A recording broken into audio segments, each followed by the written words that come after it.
નમસ્કાર મિત્રો, અવનિશ ચેનલના સાપ્તાહિક રાશિ ભવિષ્ય કાર્યક્રમમાં આપનું હાર્દિક સ્વાગત છે.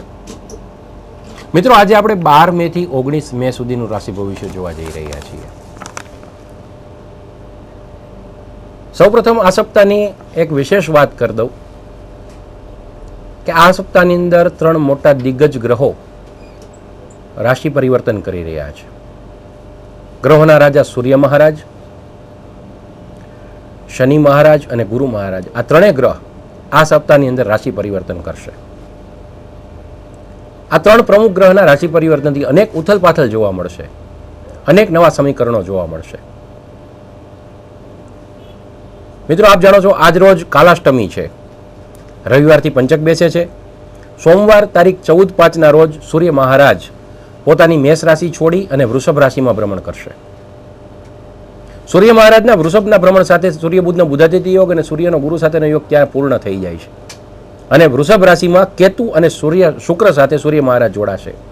એટલે કે સૂર્ય, કેતુ અને શુક્રની યુતિ થશે, સૂર્ય અને રાહુની પ્રતિયુતિ થશે, જેને આપણે ગ્રહણ યોગ કહીએ છીએ. અને એના પછી તરત જ અઠવાડિયું પૂર્ણ થાય એટલે સૂર્ય ગ્રહણ પણ આવી રહ્યું છે, કારણ કે સૂર્ય અને રાહુ એ રીતે ગોઠવાઈ રહ્યા છે. તો સૂર્ય અને રાહુનો ગ્રહણ યોગ બની રહ્યો છે. ત્યારબાદ જોઈએ 16 તારીખના રોજ બુધવારના રોજ અપરા એકાદશી આવી રહી છે અને આ દિવસે શનિ મહારાજ વક્રી ચાલથી કન્યામાં પ્રવેશ કરે છે. આપણે જાણીએ છીએ કે અત્યારે તુલામાં મહારાજ વક્રી ચાલી રહ્યા હતા શનિ મહારાજ, અને 16 તારીખના રોજ વક્રી ચાલથી એ કન્યામાં પ્રવેશ કરશે. લગભગ મે થી ઓગસ્ટ સુધીનો આ 3 માસનો સમય એ કન્યા રાશિમાં વક્રી રહેશે.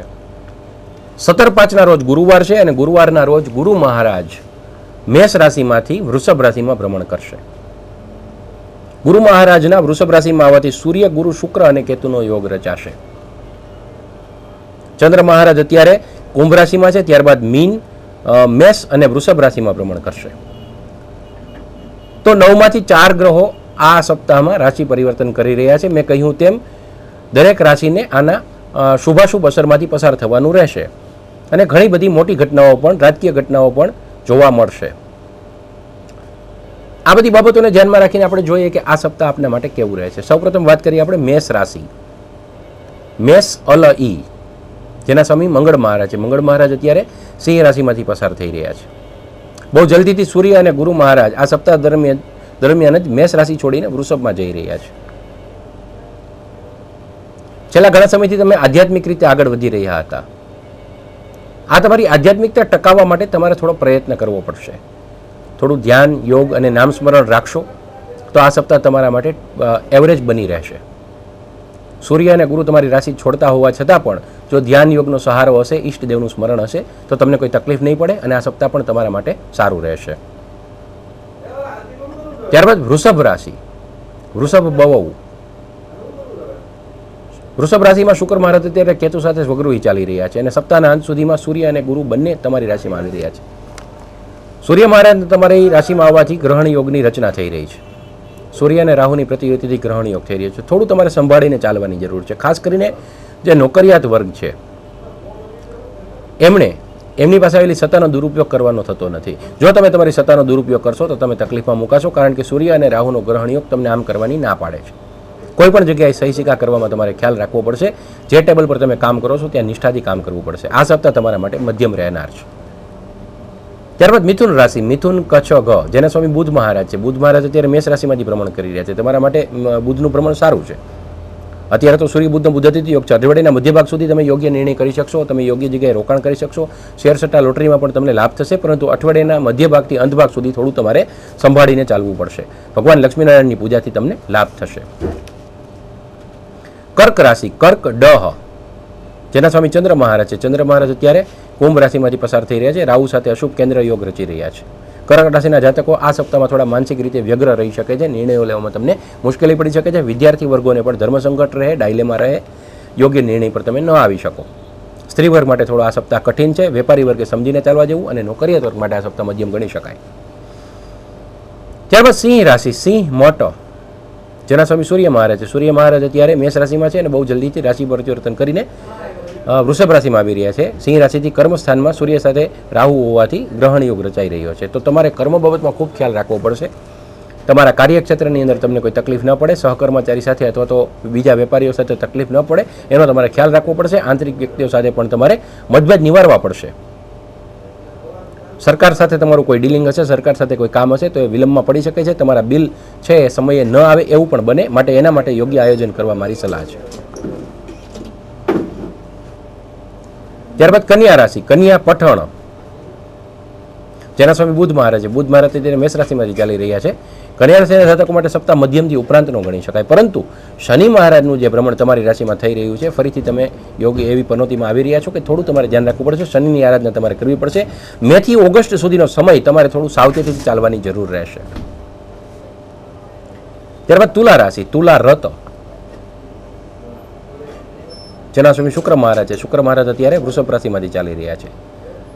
તુલા રાશિને પણ શનિ મહારાજના ફરવાથી થોડી પનોતીની વિશેષ અસર જોવા મળશે. તુલા રાશિના જાતકોએ પણ ધ્યાન, યોગ, નામ સ્મરણ કરવું, ઈષ્ટદેવનું સ્મરણ કરવું, શનિ મહારાજના પ્રયોગો કરવા પડશે અને મન પર થોડો કંટ્રોલ રાખવો પડશે. મન પર કાબુ રાખીને થોડું ધ્યાન કરીને આગળ વધશો તો તમને કોઈ તકલીફ નહીં પડે. સપ્તાહ તમારા માટે મધ્યમ ઉપરાંતનું રહેશે. ત્યારબાદ વૃશ્ચિક રાશિ, વૃશ્ચિક નય, વૃશ્ચિક રાશિના જાતકોને પનોતીમાંથી થોડી રાહત થઈ રહી છે. મેથી લઈને ઓગસ્ટ સુધી શનિ મહારાજ ફરીથી પાછા કન્યામાં જવાથી પનોતીની અસર નાબૂદ થાય છે. અન્ય ગ્રહો, રાહુ અત્યારે હોવાથી થોડો નિર્ણયો લેવામાં તમારે ખ્યાલ રાખવો પડશે અને ઈષ્ટદેવનું સ્મરણ કરશો તો સપ્તાહ તમારા માટે મધ્યમ રહેશે. ત્યારબાદ ધન રાશિ, ધન ધભ ફઢ, જેના સ્વામી ગુરુ મહારાજ છે. ગુરુ મહારાજ અત્યારે મેષમાંથી ભ્રમણ કરી રહ્યા છે અને બહુ જલ્દીથી વૃષભ રાશિમાં પસાર થવાના છે. તો ધનરાશિના જાતકોને કેટલાક મિશ્ર અનુભવમાંથી પસાર થવું પડશે. આંતરિક અને બાહ્ય જીવન વચ્ચે તાલમેલ કેળવવો પડશે. કોઈ બાબતને તમારે અહમના પ્રશ્ન નથી બનાવવાના. તમે જે ક્ષેત્રમાં છો એમાં ધીમે ધીમે તમે આગળ વધી શકશો, એમાં તમારી પ્રગતિ થશે, ઈષ્ટદેવના સ્મરણથી લાભ થશે. ત્યારબાદ મકર રાશિ, મકર ખજ, જેના સ્વામી શનિ મહારાજ છે. શનિ મહારાજ અત્યારે આ સપ્તાહમાં જ રાશિ પરિવર્તન કરી રહ્યા છે. તુલામાંથી વક્રી થઈને કન્યામાં જઈ રહ્યા છે. મકર રાશિના જાતકોએ નવા વ્યક્તિઓથી, નવી મુલાકાતોથી કોઈ વિશેષ લાભ થવાનો નથી, માટે એમાં વ્યર્થ દોડધામ ન કરતા. મુસાફરીથી પણ કોઈ લાભ નથી. જે રૂટીન કામકાજ છે એમાં તમે ધ્યાન આપશો તો તમને લાભ પ્રાપ્ત થશે. કુંભ રાશિ, કુંભ ગશશ, જેના સ્વામી શનિ મહારાજ છે. શનિ મહારાજ મેં કહ્યું તેમ તુલામાંથી કન્યામાં વક્રી ભ્રમણ કરવાના છે અને અત્યારે તમારી રાશિમાંથી ચંદ્ર મહારાજ પસાર થઈ રહ્યા છે. અઠવાડિયાની શરૂઆત તમારા માટે સારી છે, પરંતુ મધ્ય ભાગથી અંત ભાગમાં શારીરિક કષ્ટ વિશે તમારે વિચારવું પડશે. જૂના આઠેલા રોગોથી સંભાળવું પડશે. બહારની ખાણીપીણી ટાળવી પડશે. થોડી પરેજી પાડવી પડશે. ઔષધોનું પણ કદાચ સેવન કરવું પડે. થોડું શરીર ઉપર વધારે ધ્યાન આપો આ સપ્તાહમાં, એવી મારી સલાહ છે. ત્યારબાદ મીન રાશિ, મીન દચ જથ, જેના સ્વામી ગુરુ મહારાજ છે. ગુરુ મહારાજ અત્યારે મેષમાંથી પસાર થઈ રહ્યા છે. બહુ જલ્દીથી એ વૃષભમાં ભ્રમણ કરશે. અઠવાડિયાની શરૂઆત તમારા માટે સારી છે. અઠવાડિયાના મધ્ય ભાગથી અંત ભાગમાં તમારે તમારા કાર્યક્ષેત્રમાં વધારે મહેનત કરવી પડશે. તમારા પરિવાર માટે પણ તમારે વધારે મહેનત કરવી પડશે. સામાજિક થોડો રસ લેવો પડશે અને સામાજિક જવાબદારીઓ નિભાવવી પડશે. જે ગ્રહો રાશિ પરિવર્તન કરે છે એના હિસાબે તમારા જીવનમાં ઘણા બધા પરિવર્તન આવવાના છે, પરંતુ એવરેજ બધા પરિવર્તન હકારાત્મક રહેશે, પોઝિટિવ રહેશે. તો મિત્રો, આ હતું બારે બાર રાશિ ભવિષ્ય. તમારા તરફથી ઘણા પત્રો પ્રાપ્ત થયા છે. થોડા પત્રોના જવાબ હું અત્યારેથી આપવા પ્રયત્ન કરું છું. સૌપ્રથમ વાત કરી છે આપણને મહેશભાઈએ. મહેશભાઈમાં લખે છે કે શું મારો પુત્ર સંગીતના ક્ષેત્રમાં આગળ વધી શકશે? તો મહેશભાઈ, તમારા પુત્રની કુંડળીમાં શુક્રની સ્થિતિ સારી છે. સંગીતનો એને લગાવ પણ રહે, શોખ પણ રહે, પરંતુ સાથે સાથે કર્મેશ મંગળ હોવાથી મંગળ તરફ એની કેરિયર જતી મને જણાય છે. માત્ર ને માત્ર સંગીતને પ્રોફેશન ન બનાવતા મંગળના પ્રોફેશન તરફ આગળ વધવાની મારી સલાહ છે. સંગીતને શોખ તરીકે રાખી શકાશે અને ભવિષ્યમાં એમાં આગળ પણ વધી શકશે. ત્યારબાદ સુધીરભાઈ લખે છે કે આ સાથે મકાનનો નકશો મોકલાવું છું તો યોગ્ય માર્ગદર્શન આપશો. તો સુધીરભાઈ, તમારા મકાનનો આખો નકશો મેં ચકાસ્યો છે, જોયો છે. મેજોરિટી કોઈ મોટો વાસ્તુદોષ થતો નથી, પરંતુ એક બાબતના કારણે તમારા ઘરમાં હંમેશા તકલીફ રહે. નૈઋત્ય તરફ તમારે ટાંકો છે, એટલે નૈઋત્યમાં ખાડો પણ થાય છે અને એમાં પાણી પણ ભરાય છે, જે યોગ્ય નથી. આ નૈઋત્યનો ટાંકો જો ફેરવીને તમે ઈશાન તરફ લઈ શકતા હો તો ખૂબ સારું. અત્યારે જે ટાંકો છે એના કારણે તમને આર્થિક સમસ્યાઓ પણ આવે અને ઘરમાં કોઈને બીમારી પણ રહે, આવી મારો આકલન છે, અવલોકન છે. તો આ ટાંકો તમારે ફેરવી નાખવો જરૂરી બને છે અને હનુમાનજીની આરાધના ઘરમાં કરવાથી તમને લાભ થશે. ત્યારબાદ નીતાબેન પૂછે છે કે મારી પુત્રીની સગાઈ ક્યારે થશે? તો નીતાબેન, તમારી પુત્રીની કુંડળી મેં જોઈ, એની દશા મહાદશા વગેરે જોયું. મેમાં જે ગુરુ ફરે છે, 17 મેથી જે ગુરુ ફરે છે એ તમારી પુત્રી માટે સારા યોગ લાવી રહ્યું છે. આ એક વર્ષની અંદર મે 2012થી મે 2013ની વચ્ચે તમારી પુત્રી માટે યોગ્ય ઠેકાણું આવી શકે છે. તમારી પુત્રી માટે તમે જો ગુરુના પ્રયોગ કરો અને સિદ્ધ ગુરુ યંત્રની સામે બેસીને ગુરુની પૂજા કરો, ગુરુવારના એકટાણા કરો અને શિવ પૂજા કરો તો 100% એને સારો લાભ થશે અને એના યોગ છે 17 મેથી ખુલી રહ્યા છે. મિત્રો, પત્રો અનેક છે પરંતુ સમયના અભાવે આજે વધારે પત્ર લેતો નથી. ફરી આવતા સપ્તાહે મળીશું.